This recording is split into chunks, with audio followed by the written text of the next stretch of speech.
Hey, quoting your own book is clearly bad form, but I'm not above it. This quick passage summarizes my most important learning from over 4 decades of helping people with their money. One of the most damaging misconceptions in personal finance is that saving for the future requires sacrifices today that lessens people's enjoyment of life. Surprisingly, it's quite the opposite.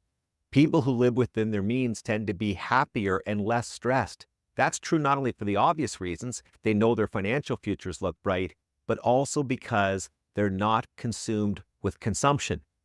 They're not in the emotionally and financially draining race to acquire the most stuff they possibly can, a race that, it should be noted, has no finish line and thus no winner. I repeat, people who live within their means are happier and less stressed. Over and over, I see that. Jean-Jacques Rousseau, the Swiss-born French philosopher, understood all of this long before I did. In 1754, when I was only 6 years old, he argued that wealth is not an absolute. Instead, it's relative to desires. When we covet things we can't afford, we grow poor regardless of our incomes. Conversely, when we're satisfied with what we have, we are truly wealthy. Great point. But today, because of ubiquitously available credit, it's even worse. When people covet things they can't afford, they buy them anyway.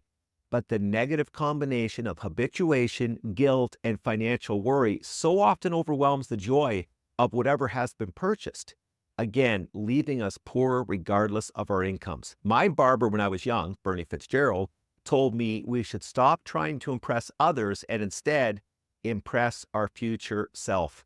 Wise words, very wise words. I'm telling you, I've seen it for over 40 years.